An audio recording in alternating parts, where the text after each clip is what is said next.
for being the first ever Turkish national to hold this high office. And with his elevation, because of the historic bonds Pakistan has with Turkey, we feel delighted that a friend, an experienced diplomat, a seasoned politician, a man with a vision is assuming this responsibility in rather unusual times because of the COVID-19 situation. We had a good discussion on what the future session is going to be like, the high-level segment that will take place in September. A number of options have been discussed, and we've exchanged views on that. And our preferences are more or less in sync with each other. We've had wide-ranging discussions. We've talked about the current challenges and the challenges that the UN will face in the future, how important multilateralism is, and both of us who have strong belief in the principles and the purposes of the UN Charter would like to strengthen, promote multilateralism, and how, under his leadership as President of the General Assembly, we can carve out a way forward through the General Assembly session to strengthen multilateralism. Obviously, we discussed the COVID-19 situation and how nobody can be safe until everyone is safe, and how important the vaccine is going to be. It's not just the development of the vaccine that is important, it's the availability, the affordability for everyone, everywhere, which is equally important, and the UN has had 2 resolutions on that. I briefed the President-elect on the delicate and ever-evolving situation of Jammu and Kashmir. We've had a very good discussion on that. The evolving situation, the military siege that has gone over for a year now, the human rights violations, the continuous and intensified ceasefire violations, the search and cordon operations, and the atrocities that are being committed, the unilateral actions, and the threat those actions pose to peace and security of the region. I also exchanged notes with the President-elect on the situation in Afghanistan, the facilitating role Pakistan has played in pushing forward the peace and reconciliation process there, the challenges that lie ahead, and the positive developments that have taken place, in the talks, the Doha Agreement, and the decision taken by the Loya Jirga yesterday in Kabul. I also have spoken and highlighted the 4 initiatives very close to the heart of the Prime Minister. That is climate change, countering Islamophobia,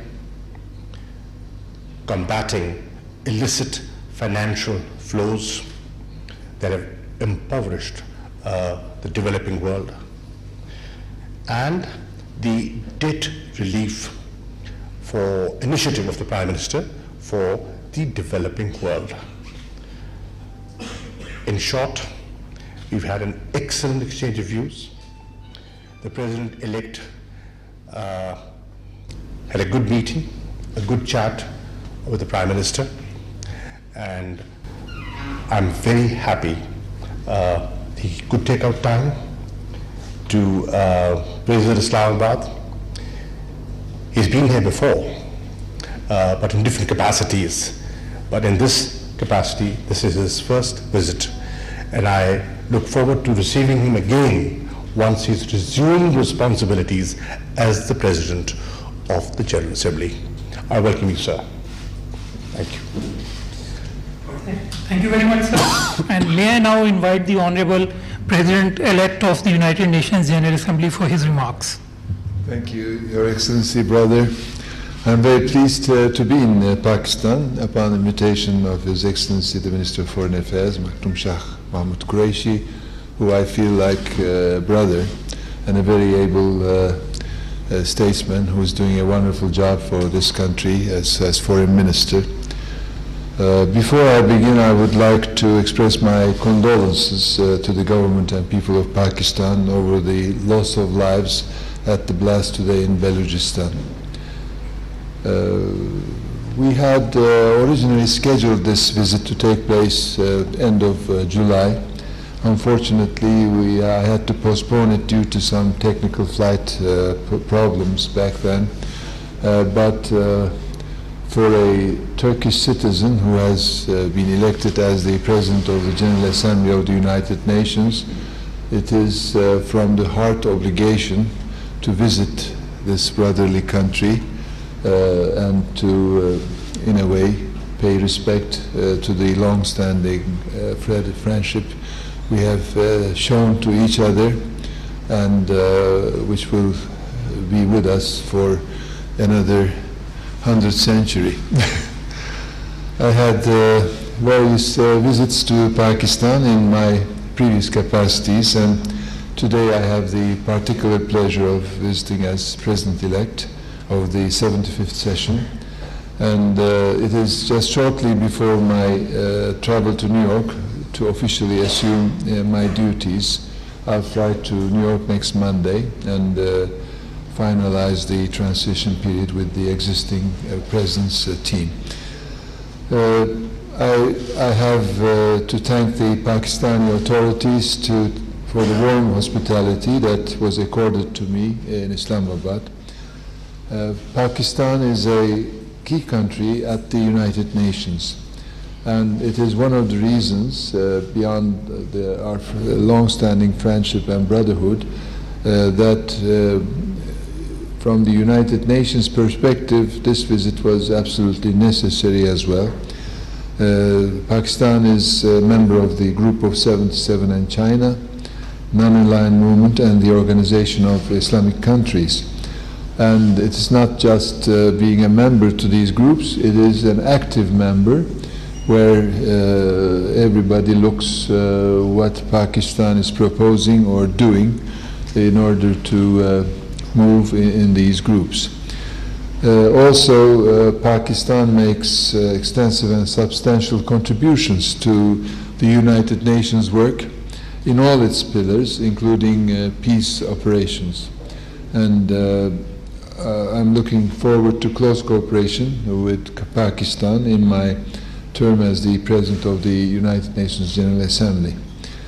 I have chosen a distinguished Pakistani diplomat as my Deputy Chief of Cabinet, and I'm confident that with his extensive experience in UN issues, Ambassador Farooq Khan will make substantial contribution to the work of my office and the 75th session of the General Assembly.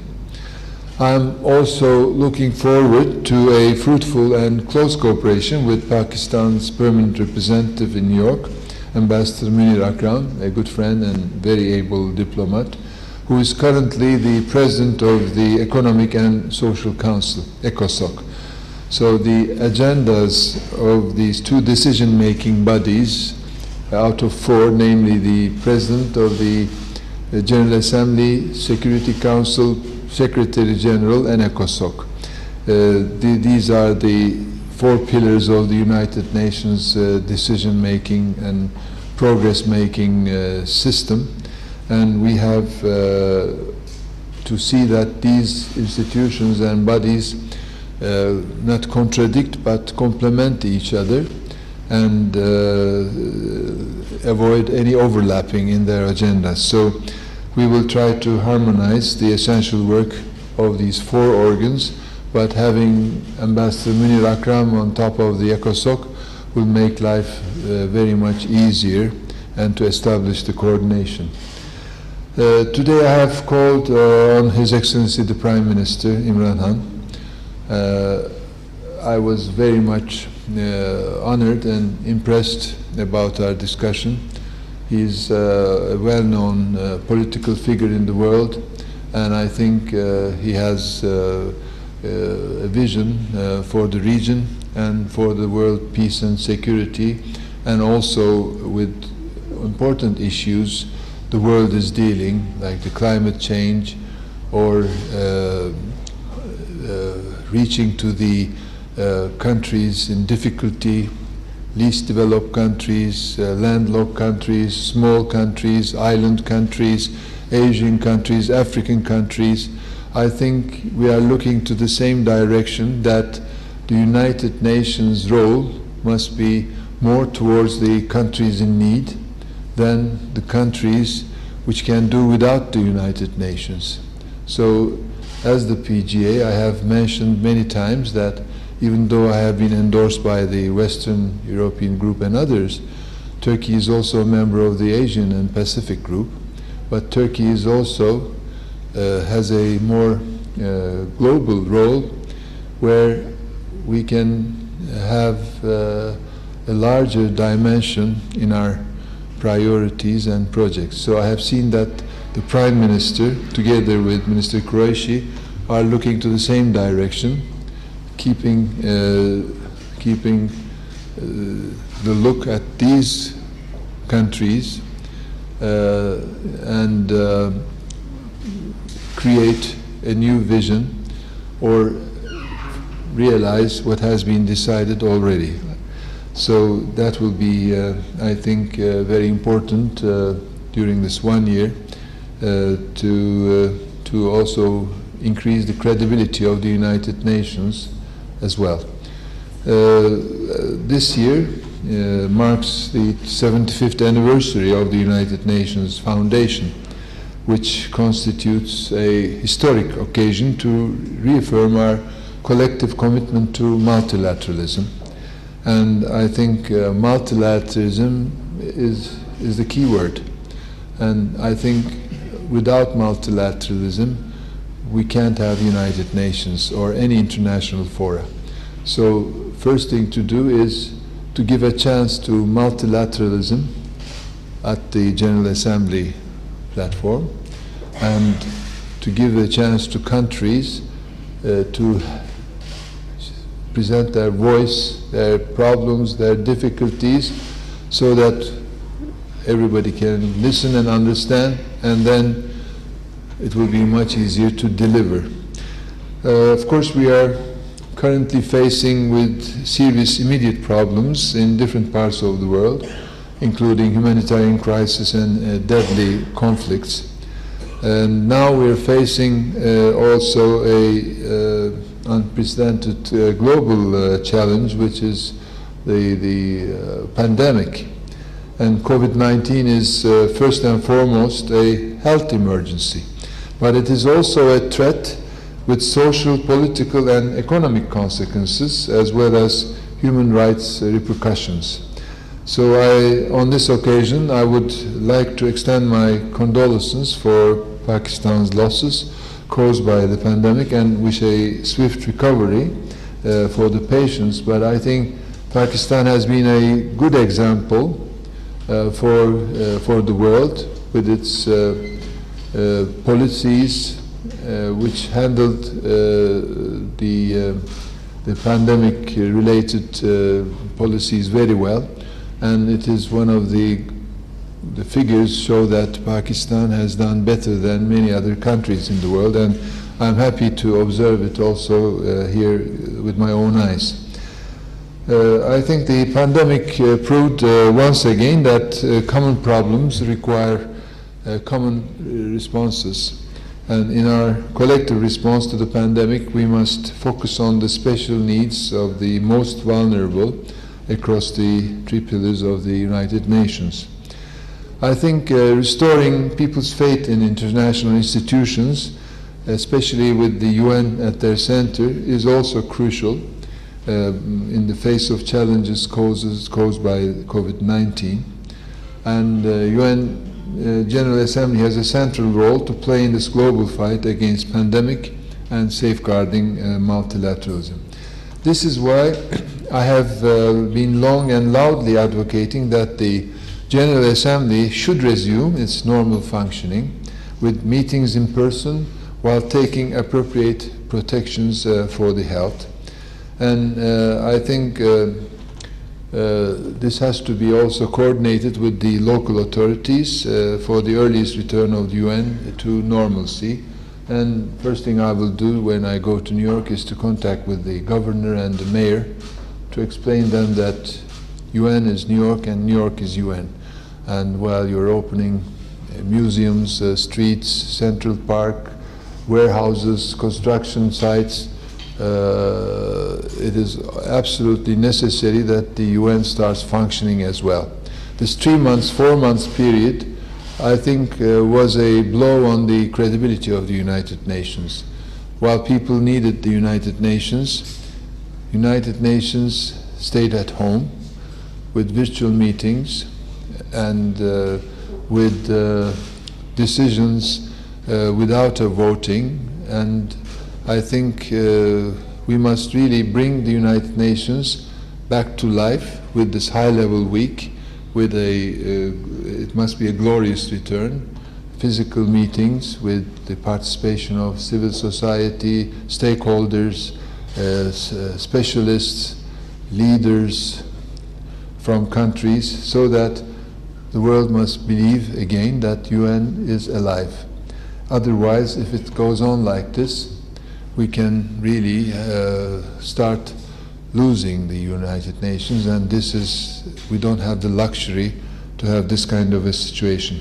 So that is why I have, as the President-elect, in a way, entered into the decision-making process very strongly, and as it looks now, the General Assembly will meet physically, and there is no restrictions for leaders or country representatives to participate unless there is a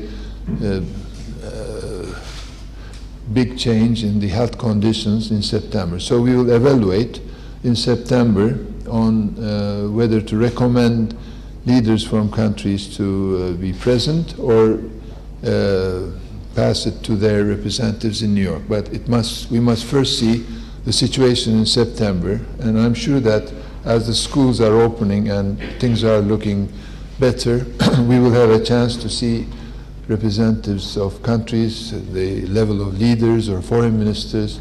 Some of them might be there. So these were the remarks I wanted to share with you. Of course,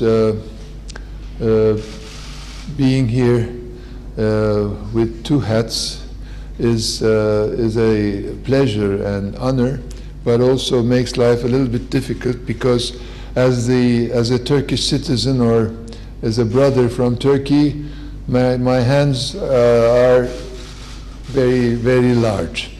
I can do anything I want. But as the PGA, there are some rules which we have to obey, and especially respecting the impartiality rule. That is why some of my statements might be restricted to the necessities coming from this impartiality rule, but I will never forget that I'm a Turkish citizen and a brother of Pakistan in that respect. Thank you very much. Thank you so much, sir. we can now take some questions. So my request would be if you could kindly first introduce yourself, your media outlet, and also indicate to whom your question is addressed to. Shaukat Pracha, some of whom you I know, and the rest I look forward to knowing. Shaukat Pracha, please. Thank you, Mr. Spokesman. Since you are conducting first time, we also welcome you here. Your rich experience, your wider exposure, and your extensive diplomatic expertise will also benefit all of us.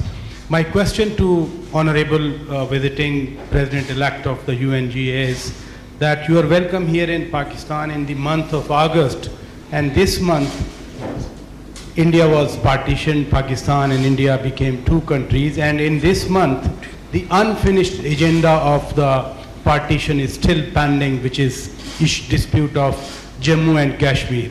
How do you see the role of United Nations, particularly the United Nations General Assembly, in resolution of the Jammu and Kashmir dispute? And my question to Honorable Foreign Minister is, when UN Secretary General was here, and he was here after the 5th August last year, he did not condone the measures taken by the Indian government of last 5th August.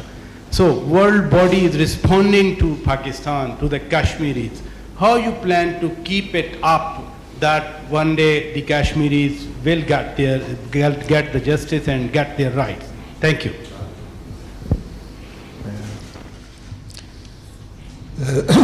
As I have mentioned previously, the President of the United Nations General Assembly impartially represents the United Nations membership as a whole.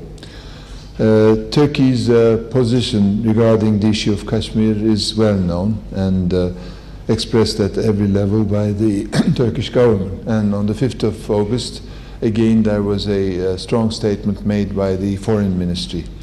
However, the position of the United Nations on this region is governed by its charter and applicable Security Council resolutions, as it was previously expressed by the United Nations Secretary General during his visit or during other occasions.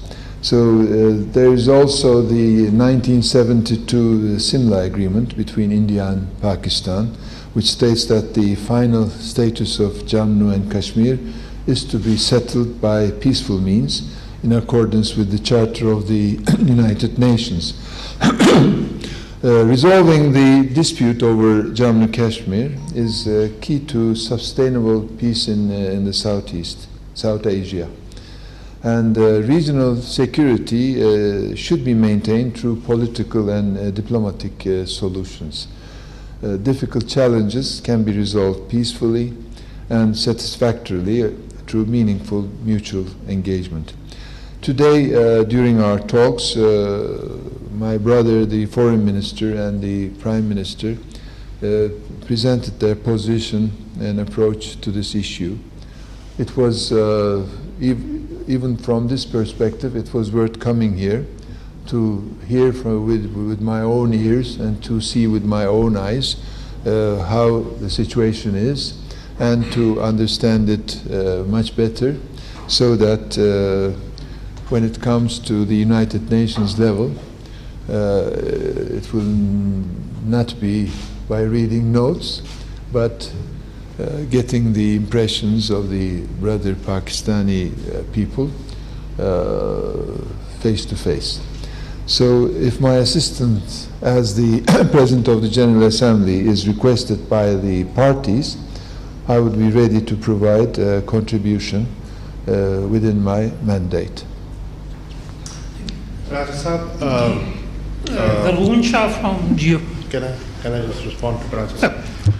Parati Sahab, besides being the chief diplomat of Pakistan, I also happen to be an elected representative of the people. I mince no words in front of the President-elect, highlighting the situation, the grave situation in Jammu and Kashmir. A situation and the unilateral actions that can threaten peace and security of this region. I don't want to dilate further on that, but everything that had to be shared was shared honestly with the President-elect. The Prime Minister also elaborated or went further, and I can assure you and the media of Pakistan that we conveyed the sentiments of the people of Pakistan to the President-elect. You are aware that the Security Council has deliberated on the Jammu and Kashmir dispute 3 times in 1 year, which is unprecedented, and we are grateful. But the General Assembly is the Parliament of the world, and as the President of the General Assembly, I would do whatever I can to collect other countries, to present to the President-elect the need for a discussion on the dispute of Jammu and Kashmir in the General Assembly, because that is the pulse of the world. Security Council has its significance and importance, undoubtedly. But that forum, the General Assembly of the United Nations, is a different forum. And that is the forum that highlights the views of the Committee of Nations. So that would be one of my desires, if I can achieve that. The President-elect has very clearly said, and I completely respect that, that if you need and if we desire for a sustainable peace in this region, then the issue of Jammu and Kashmir has to be addressed. The people of Jammu and Kashmir are not just disturbed, they are very concerned about the demographic change taking place there. Thank you. Shah from GOT. Thank you, sir. This is Zargun Shah from Geo Television here. My question to the Foreign Minister is that Pakistan recently issued its political map. I would like to ask the Foreign Minister, would you like to elaborate on Pakistan's principal position on Junagadh, because India forcibly occupied and annexed Junagadh also. Thank you. And secondly, my question to the Honorable Mr. Bozkir is that what will be your role, being the President-elect of the UN General Assembly, to bring the Ummah to a single platform? Thank you. You want me to go first? On the question of launching the political map of Pakistan, I can share with you, and has been said before, that this map reflects the aspirations of the people of Pakistan. And through this map, we have incorporated in this map the will of the people by saying where Pakistan stands on the issue of Jammu and Kashmir, what is our position vis-a-vis Siachen, what is our position vis-a-vis Sir Creek, and our position on Junagadh is amply clear. If we look at the principles of partition, then Junagadh and the accession, where it should have belonged. And to the question asked to me, I think it's the PGA's role is to have every group, every voice to have a chance to be reflected. But of course, it works not from the PGA to the General Assembly, but it works from the General Assembly to the PGA.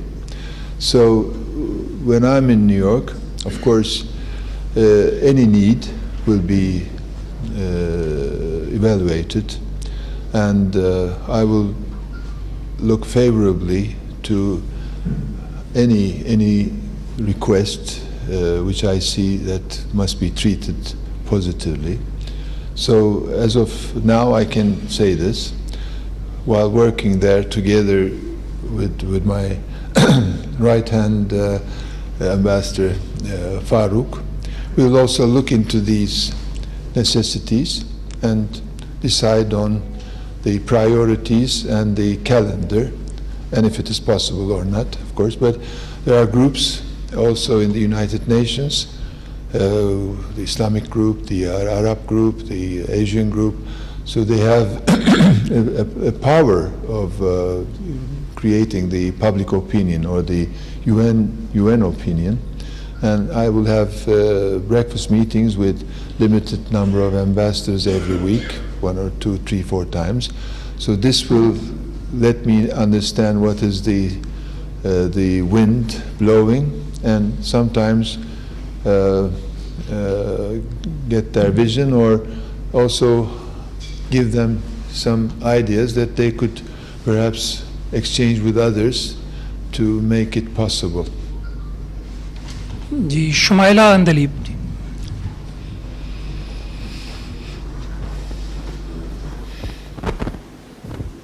Thank you. Shumaila Andalib, Associated Press of Pakistan. Given the recent developments in the region, what are the specific areas that Pakistan is going to highlight at the upcoming session of UNGA in New York? And secondly, are you going to participate in this session? Thank you. Well, I have shared my views and my recommendation to the Prime Minister would be that we should participate. I believe physical participation means a lot more than a virtual engagement. You can convey more, you can feel more, and you can be better understood while you're physically there. And this is the 75th session. So it's an important session. It's not a normal, usual session. It's a historic session. So I would encourage Pakistan to physically participate in that session. On the priorities, I said there are a number of issues that I have just touched on. Obviously, the most important priorities are the Jammu and Kashmir dispute. This is an issue which is on the agenda of the UN, cannot be overlooked, should not be overlooked. You cannot wish away, even if you want to. So this will keep simmering till it is addressed. The issue of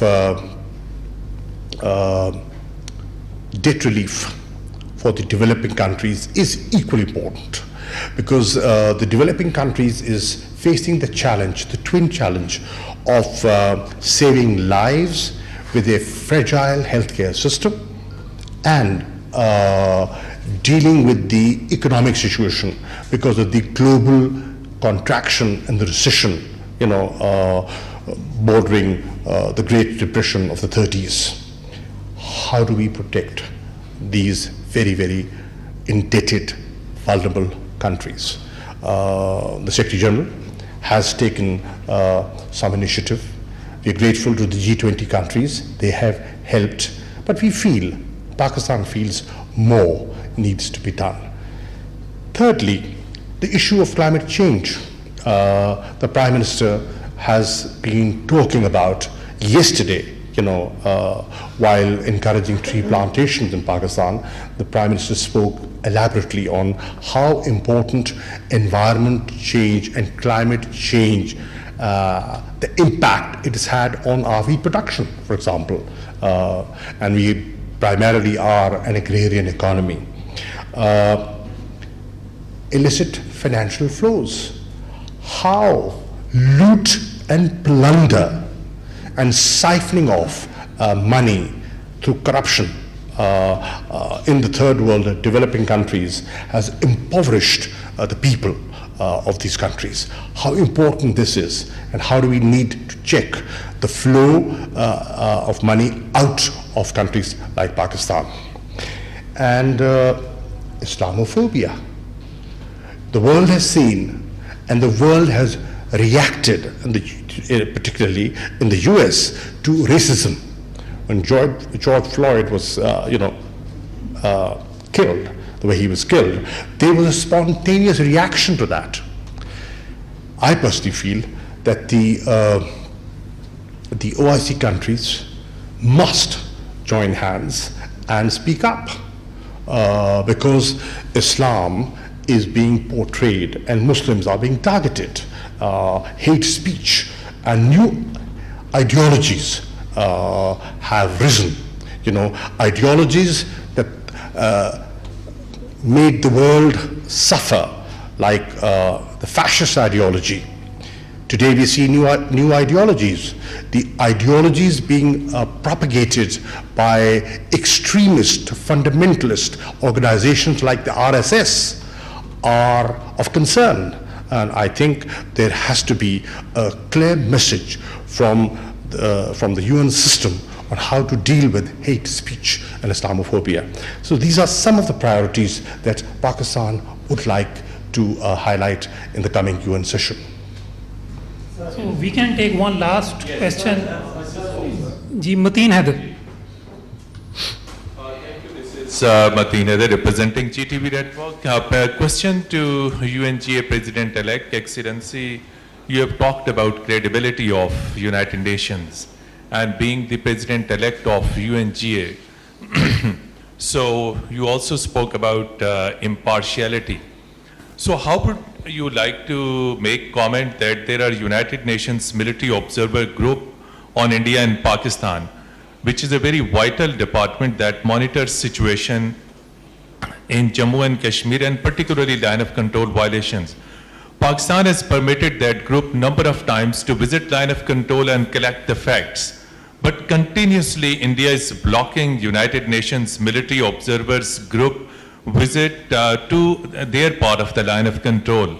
So this is the biggest UN violation. It's an official group created by the United Nations. I think even if you keep the impartiality, so definitely there has to be comment. How would you like to make your voice while sitting at UNGA President to make this United Nations Military Observer Group in India and Pakistan more stronger, so that they can independently report the situation over there, particularly India's violations at the line of control and continuous targeting of civilians inside Azad Jammu and Kashmir, which is also a great human rights violation. And question to Mr. Foreign Minister. Mr. Foreign Minister, you have highlighted the priorities. Indeed, these will be definitely discussed, but how would you like to make comment as an independent comment that with the passage of time, we have seen United Nations has lost its effectiveness when it comes to the Indian occupied Kashmir situation. So what are your comments to make UN more effective as far as Indian occupied Kashmir is there? We have seen your zeal, your enthusiasm as far as human rights violation, but UNBC is not playing that effective role. Thank you. First, I'm still the President-elect. I will take office on the 15th of September. So I think the better way is not to make any comments now. And to, when taking the office, we will have coordination meetings with the Security Council, the Secretary General, and also with ambassadors there. And I think it will be much better after understanding the situation to make remarks or to propose initiatives. At this moment, I don't think I have the right to make any statements where in a situation which I do not control. Mr. Mateen Haider, let me comment on that. And my view is that UNMOGIP has the mandate of the Security Council. And their mandate is very clear, to ensure peace and security. Pakistan has given the observers on our side of of the LOC the freedom to ensure, to share and report. Unfortunately, on the other side, they have been, I would say, obstructed from performing their responsibilities. That is why Pakistan is articulating that the role of UNMOGIB must be strengthened. At a time when the intensification of violations and ceasefire violations is growing, we saw 2019, the numbers were very high, and this year, to 2020, already we've had 1845 violations so far, and we have some months to travel. So that is very clear. On the role the UN can play, the UN must play its role. It cannot overlook the role. Because if the global leaders want to address the issues of peace and security, if they want to promote stability, if they want this region to develop, how will it develop? How will we attract investments? How will we ensure regional trade, regional connectivity, when this very issue, which has been looming and lingering for years, is not addressed? I think it has come, a point has come where this issue needs to be addressed. And if it's not, and if this wound keeps bleeding, unfortunately, peace and security of the region will get disturbed. And not just the region, it will have implications that go far beyond the region.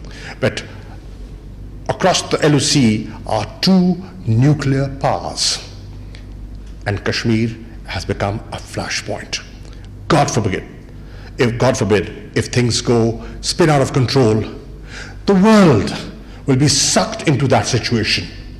Before that happens, the world and the UN must act responsibly and act now. Thank you very much, sir. And this brings us to the closure of this press takeout. I thank you very much for your participation. वज़ीर ख़ारिजा शाह महमूद कुरैशी और नौमुंतखब सदर general assembly Vulcan बोजकर की इस्लामाबाद में news conference. Pakistan का दौरा करना मेरे लिए खुशी का बाइस है। पाकिस्तान का अक़वाम मुत्तहिदा में मुतहर्रिक किरदार है, कहा गया नौमुंतखब सदर जनरल असम्बली वोल्कन बोजकर की जानिब से। वज़ीर ख़ारिजा ने इस मौके पर